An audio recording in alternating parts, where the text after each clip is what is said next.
Why would America build a bomber worth $2 billion and then keep it hidden from the world? Why create an aircraft capable of reaching any target on Earth only to almost never deploy it? And why won't the United States sell it even to its closest allies, no matter the price? You've probably heard the name B-2 Spirit, but have you ever wondered why there are almost no clear pictures of its home base, or why it needs a specially controlled environment, isolated from even the simplest weather conditions? Is it possible that flying less actually makes this aircraft more dangerous? Could the real power of this bomber be in what America isn't telling us? To understand the B-2 Spirit, you have to ask not just how, but why.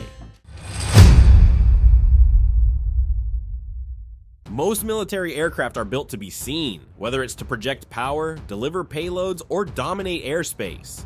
But the B-2 Spirit was designed for something entirely different, to never be noticed at all. Unlike conventional bombers, it has no tail, no vertical surfaces, and no sharp angles. Its entire structure is a smooth, continuous wing, carefully shaped to deflect radar and vanish into the sky. Its engines are buried deep within the body, its exhaust cooled and masked to avoid infrared detection. Even its landing gear doors are serrated so radar waves scatter instead of bouncing back.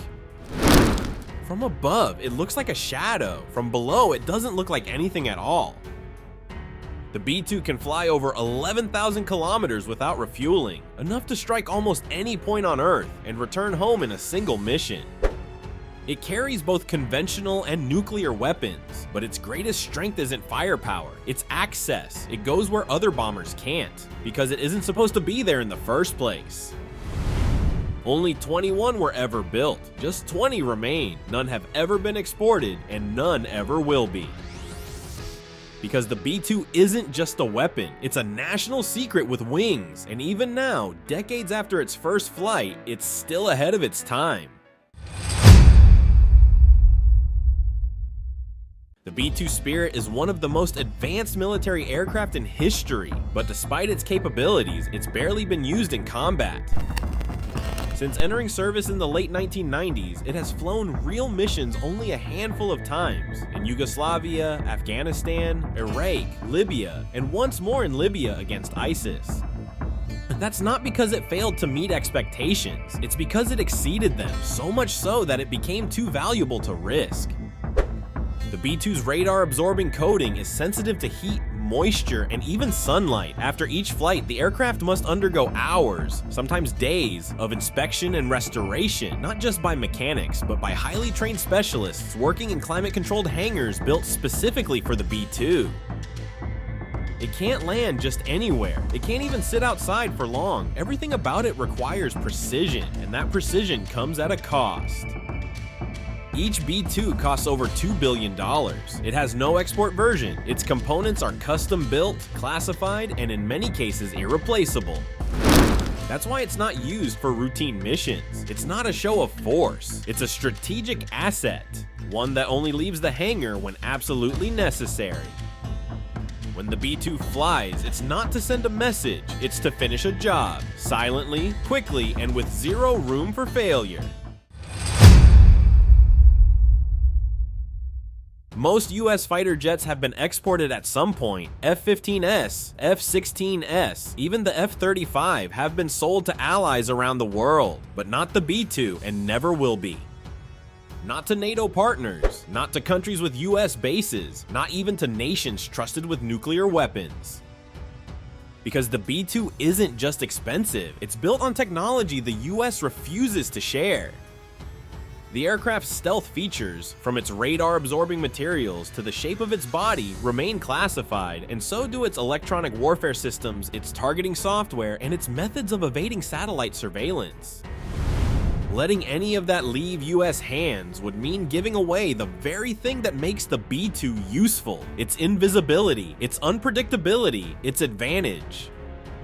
Even the base it operates from, Whiteman Air Force Base in Missouri, is closed to foreign personnel. No joint training, no inspections, no access. In fact, the only way to see a B-2 up close is at an air show, and even then it's surrounded by guards and sensors. This isn't just secrecy, it's policy. The B-2 is part of America's nuclear triad. It carries strategic gravity bombs, including the B-61 and B-83, and is certified for nuclear missions.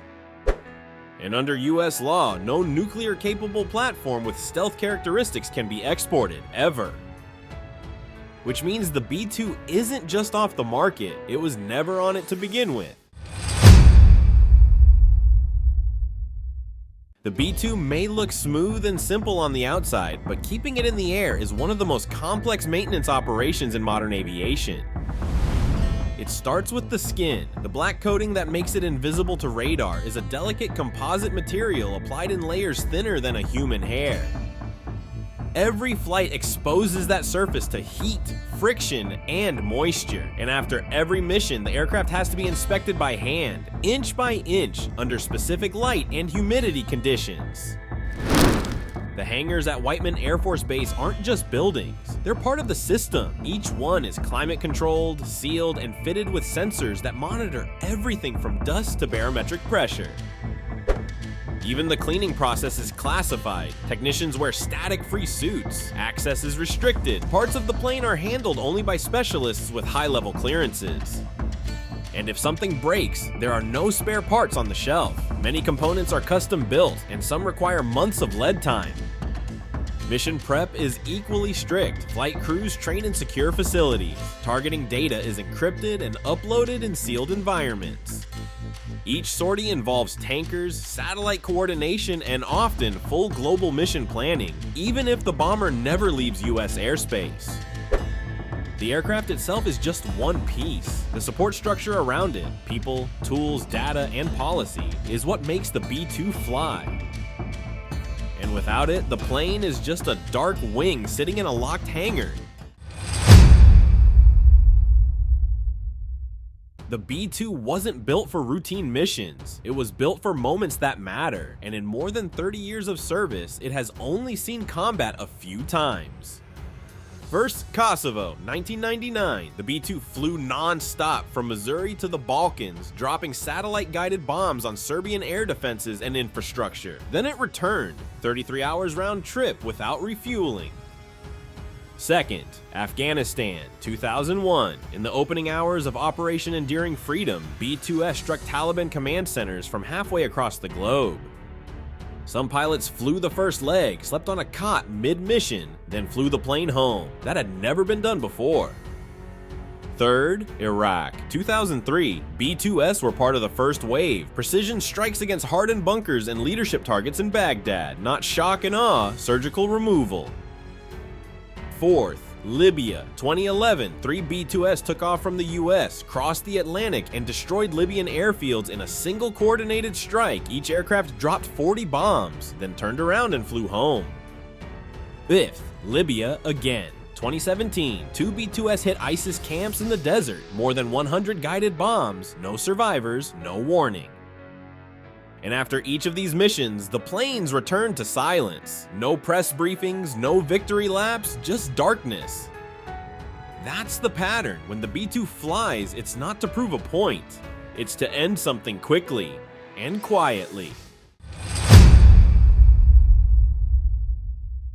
The B-2 is the most advanced bomber ever built, and yet, it's already being replaced.